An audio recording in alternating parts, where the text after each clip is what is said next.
একটা ছেলে মানুষ মনে করে কি মাইয়া মানুষ খালি ঘরে বৈশা বৈশা খায়। দেখেন এই ঘরের কি পরিস্থিতি দেখছেন। এখন আপনাদের রান্নার ঘরের পরিস্থিতিটা দেখাই। এই যে আমি কাদা কুদা করার পরে মানে আমার মেয়ে এই সব করছে ঘরের, এই দেখেন কি পরিস্থিতি আমার ঘরের। তারপর আমি এখন এই যে আমার রান্নাঘর, এই যে এখন রান্না করতেছি, মানে এই রান্নাঘরের কত খারাপ পরিস্থিতি দেখছেন। এদিকে আমি হইলো যাইয়া মানে তোমার রান্নাঘরে ফ্যান নাই, আমি ঘামাইয়া জাস্ট শেষ হয়ে যেতেছে। আমার মুখটা দেখেন তাহলে আপনারা বুঝতে পারবেন। এই যে এখন ভাজির জন্য তেল দিলাম, মানে কি পরিমাণের পরিশ্রম আমি মানে এই ঘরে থাকলে করি আপনারা মানে কল্পনা করতে পারতেছেন যে কি পরিমাণের কষ্ট আমি করতে মানে করতেছি এই গরমের ভিতরে। তাও পরিশোধে আমি কিচ্ছু করি না, বৈশা বৈশা খাই। এছাড়া আমার স্বামী বলে আমার ইনকাম আমি যা ইচ্ছা তাই করবো, তাহলে তুমি এত কথা বলো কিসের জন্য। কিন্তু এই যে আমি যে পরিশ্রম করতেছি ওগুলো আসলে কারণ কোনো ভ্যালুই নেই। প্রত্যেকটা মেয়ের সাথেই এমন হয়, স্বামীরা বলে কি আমি ইনকাম করতেছি আমি খরচ করবো তোমার কি, আমি ইনকাম করতেছি আমি এইটা কিনবো তাহলে তোমার কি। কিন্তু এই যে এই পরিশ্রম, এই যে মাথার ঘাম পায়ে ফেলাই এই যে পরিশ্রম গুলো করি এগুলো আমরা কাদের জন্য করি, মানে তার কোনো নামই নাই। আসলে আমার নিজের পরিস্থিতি দেখে আমার নিজেরই কান্না পাইতেছে আমার কি অবস্থা। কিন্তু দিন শেষে আসলে এই পরিশ্রমের কোনো ভ্যালু নেই। আমার স্বামী দীর্ঘদিন কিস্তি টানছে, এখন কোনো কিস্তি নেই, কিন্তু এতদিন প্রত্যেক মাসে সে ৮ আর হলো যে ১২, তাহলে কত হয় ১৯,০০০ টাকা কিস্তি দিতে হয়। কিন্তু এখন তার মানে আগের মতোই সেম কন্ডিশন। তেল আনতে গেলে নুন ফুরায়, নুন আনতে গেলে হলুদ ফুরায়, কিন্তু একই রকমের কন্ডিশন। তার কিস্তি নাই কিন্তু সে মানে কোনো কিছু করতেও পারতেছে না সামনের দিকে ভবিষ্যতের জন্য।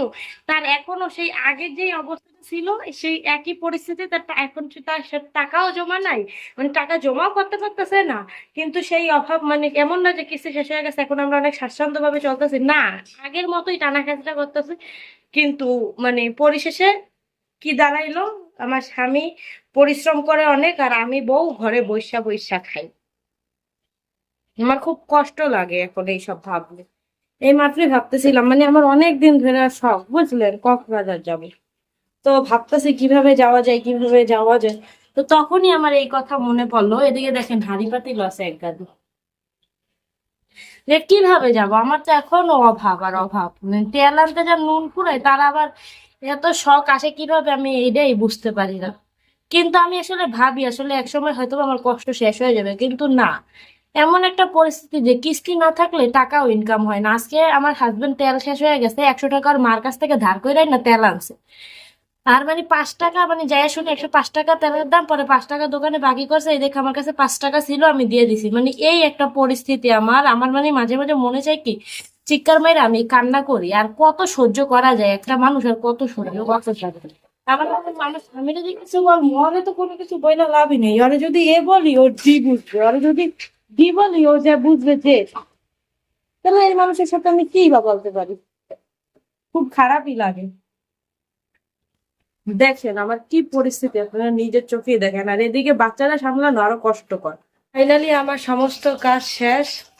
এই যে রাইস কুকারে ভাত উঠাই দিয়েছি, ভাত হইতেছে ২ রকমের তরকারি, কিচেন ক্লিনিং, কিছু হাঁড়ি পাতিল এখনো আছে।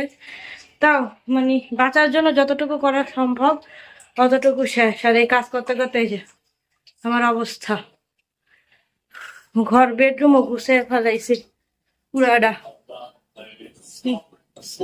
এই যে